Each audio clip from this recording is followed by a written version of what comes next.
I live in Zurich without a car. I do this because it makes sense for me. I don't need one to do what I want to do, and owning one would actually be a bigger hassle than it's worth. Plus, I don't need to worry about paying for gas, insurance, or parking, which saves me a lot of money. But sometimes, situations do arise when I need one, like for example the other week for my fireplace. It burns beautifully. Well, sometimes at least.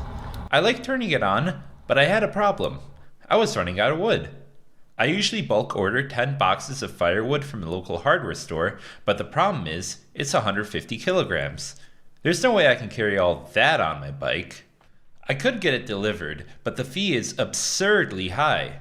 I ain't paying for that. So, what I usually do is rent a Tesla Model 3 and go to the hardware store myself, since it's a lot cheaper to do. Also, in my American mindset, it looks like a decently sized car that could carry a lot of things. But even the Tesla isn't perfect. Sure, it looks big, but when it came time to actually put the boxes in, I had to really squeeze them in.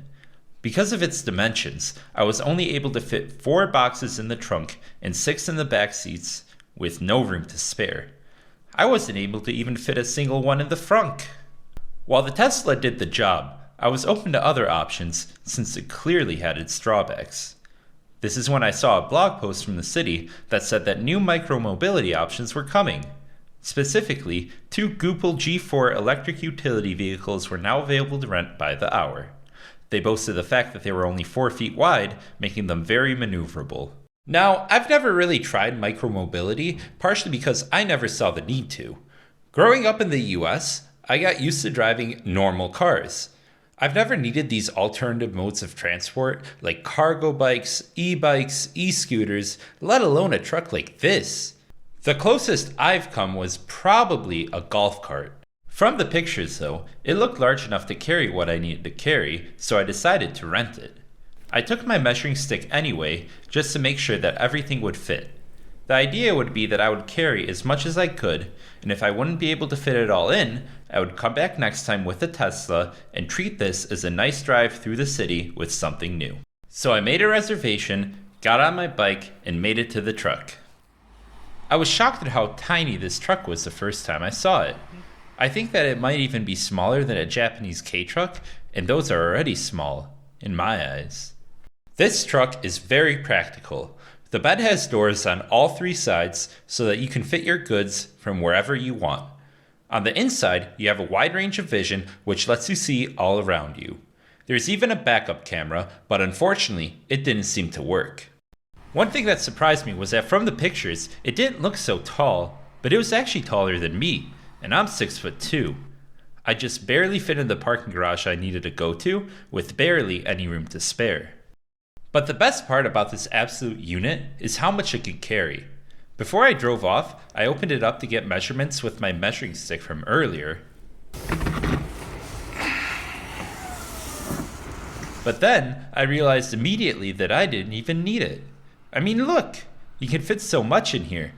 I didn't even bother, and I put my measuring stick back in my backpack. I unplugged the car from the socket, and then it was time to go. Immediately when I started, I realized right away how small this truck was. I had so much room on the sides of me. It's hard to see in this video, but I did not feel caged in the lane at all. Driving this truck made me realize how wide today's cars actually are. Surprisingly, I only noticed later that the max speed on this thing is 45 kilometers an hour. However, I don't think that many people behind me got too mad since the streets I drove on, like almost all in Zurich, have a speed limit of 50 kilometers an hour or less.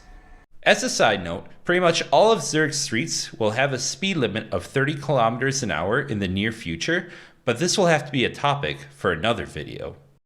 When it came time to park this thing, I was dreading it a bit. I'm not the best at parking in general, and especially not in tight Swiss parking lots.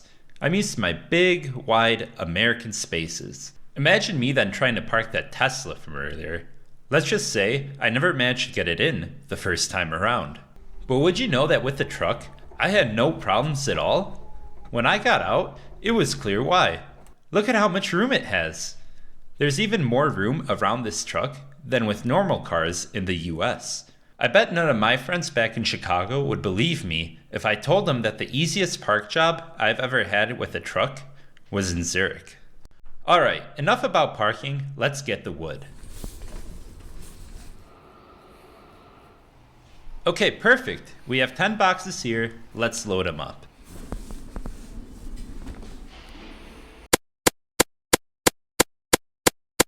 Wow, would you look at that? Everything fit inside. I might just be able to squeeze some groceries in here too. Now, let's take everything home.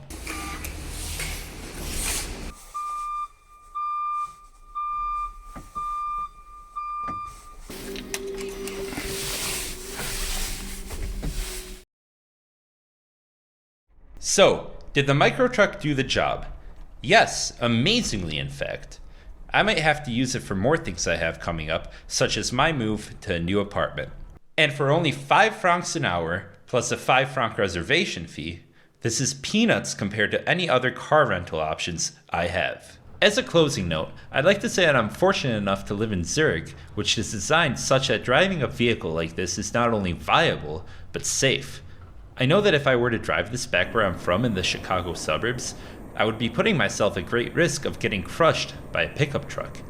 These vehicles have gotten ridiculously big, and I'm convinced that they aren't meant to fulfill their original goal of hauling cargo anymore. While we're on the topic, just out of curiosity, I wonder what would be able to carry more, a huge American pickup or the Microtruck? Let's see if we can find this out. Let's compare a 2023 Ford F-150, the most popular pickup in the US, to this Microtruck and compare which one can carry more cargo in their beds. So I looked online and Ford was nice enough to give us an easy number to work with, 53 to 77 cubic feet.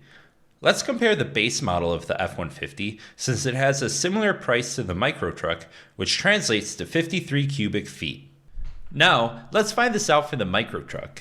The best that I could find was a diagram showing its measurements, meaning that we have to calculate this manually. So these are my calculations. Since I couldn't find the size of the box in the back, I had to get a rough estimate based on the schema I was able to find online. While the exact measurements might be off, this should roughly be correct, plus or minus a small margin of error. We have one problem though, and it's that the number here is in cubic millimeters. If we translate this to cubic feet,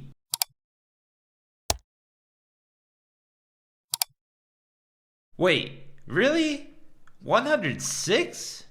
This would mean that the Microtruck's bed is about twice as large as the F-150's.